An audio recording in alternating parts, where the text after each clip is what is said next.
Bonjour à toutes et à tous, bienvenue sur nos ondes pour notre chronique d'actualité, toujours aussi incisive et percutante. Aujourd'hui, un dossier brûlant nous amène en Centrafrique où une famille réclame justice et vérité depuis des années. Je suis avec notre envoyé spécial Martial Vicos pour faire le point sur cette affaire poignante. Bonjour Martial. Bonjour Gisèle et bonjour à nos auditeurs. Aujourd'hui, nous plongeons au cœur d'un drame familial qui secoue la République centrafricaine, avec les enfants de l'homme d'affaires Issa Manou, dont la disparition remonte à plusieurs années. Ces enfants, désormais adultes, s'adressent directement à Simplice Mathieu Sarandji et au dictateur faussin Archange Touadéra. Ils veulent savoir sans plus attendre ce qui est arrivé à leur papa. Martial, c'est une accusation gravissime que ces enfants portent. Ils pointent directement du doigt Simplice Mathieu Sarandji, qui est le premier secrétaire exécutif du parti au pouvoir, le MCU, et aussi le digne président de l'Assemblée nationale. Et ils n'hésitent pas à interpeller l'empereur Faustin Archange Touadéra lui-même. Pourquoi eux spécifiquement, Martial? Gisèle, la rage de ces enfants est palpable. Les années passent et la vérité concernant le sort d'Issa Manou reste dissimulée. Ces jeunes, qui n'étaient que des adolescents au moment des faits, ont grandi dans l'absence totale de leur père. Ils sont aujourd'hui majeurs. Ils ne l'ont jamais revu et n'ont obtenu aucune réponse claire sur ce qui lui est arrivé. C'est pourquoi ils demandent aujourd'hui des explications concrètes à Simplice Mathieu Sarandji. Ils le considèrent comme le premier responsable de cette disparition, car c'est à lui que leur papa était parti rendre visite.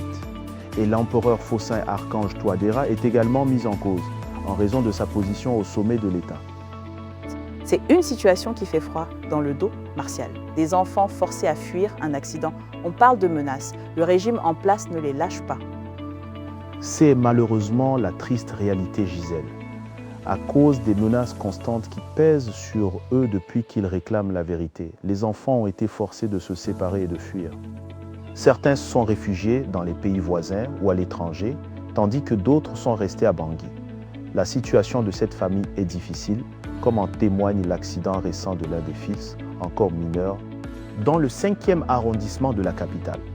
L'enfant a dû être transporté rapidement par la route jusqu'à Garoua-Boulaï, où sa mère l'a récupéré pour l'évacuer d'urgence vers le Nigeria afin qu'il puisse recevoir des soins adaptés. Les enfants continuent de subir les conséquences de la disparition de leur papa dont ils n'ont plus aucune nouvelle. Martial, pour bien comprendre cette affaire et la gravité des accusations, il faut revenir aux faits. Comment tout cela a-t-il commencé? Remontons au mois de janvier 2021, Gisèle. Des collaborateurs d'Issa Manou, qui étaient des collecteurs d'or et de diamants pour le bureau Ibigol, sont arrêtés à l'aéroport international de Bangui-Mpoko. Lors de cette arrestation, une somme d'argent s'élevant à plus de 200 millions de francs CFA, ainsi qu'une quantité importante d'or, sont saisis par les forces de l'ordre. Leurs collègues sont alors conduits à la brigade criminelle. Informé de la situation, l'homme d'affaires Issa Manou décide d'intervenir en leur faveur pour obtenir leur libération. Donc, Martial, Issa Manou se rend au siège du parti au pouvoir, confiant pour demander de l'aide. Et là, tout bascule. Que s'est-il passé précisément? Exactement, Gisèle.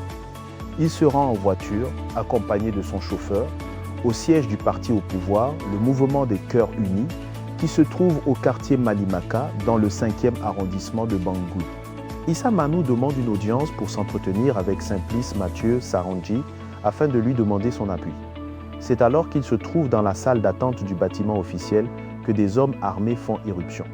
Selon le témoignage de son conducteur, 2 porteurs de tenue officielle arrêtent l'homme d'affaires et le font monter de force dans une voiture Corolla de couleur bleue, conduite par un civil. Des requins, Martial, c'est le nom qu'on donne à ces milices armées qui opèrent au grand jour et ils s'emparent de l'homme d'affaires avec son argent en plus. Oui, Gisèle, des requins. Ces individus font partie de ces milices armées qui circulent publiquement avec des armes lourdes dans des véhicules. Certains de ces miliciens sont également des gardes de prison. En plus d'enlever l'homme d'affaires, ces hommes récupèrent la forte somme d'argent qu'ils possédaient sur lui. Depuis ce jour de janvier 2021, Issa Manou n'est jamais réapparu et sa famille craint qu'il ait été tué par ses ravisseurs. C'est donc une véritable machination martiale, un piège monté de toutes pièces avec un délateur et des hommes en tenue et au cœur de tout ça, l'argent. Ces sommes colossales saisies et celles que transportait Issa Manou, c'est le mobile principal selon les enfants? C'est ce qu'affirment avec force les enfants d'Issa Manou, Gisèle. L'enquête menée par la suite par l'entourage de la famille a permis de découvrir le rôle central d'un suspect clé nommé Hissène. Cet homme est désigné comme le personnage à l'origine du piège. Hissène aurait menti directement à Simplice Mathieu Sarandji en affirmant faussement qu'Issa Manou travaillait pour le compte du chef rebelle Ali Darassa en gérant son commerce d'or et de diamants. Hissène s'est présenté au siège du parti MCU avec de l'or et de l'argent au moment même où Issa Manou s'y trouvait. C'est suite à ce signalement que des éléments de la garde de l'empereur, dont l'adjudant Béina fait partie, sont intervenus pour enlever l'homme d'affaires dans la salle d'attente. Pour les enfants d'Issa Manou, l'argent confisqué à l'aéroport et les sommes que portait leur père expliquent le déchaînement dont il a été la victime. Il affirme avec force que Simplice Mathieu Sarandji et le dictateur Faustin Archange Touadéra devront un jour répondre de ses actes devant la justice. C'était un dossier brûlant signé par notre directeur de publication, Alain Zilo. Pour toute information, vous pouvez contacter Corbeau News Centrafrique via WhatsApp ou téléphone au numéro suivant, le 75 72 18 21 ou le 70 16 44 65. Merci de votre écoute et à bientôt.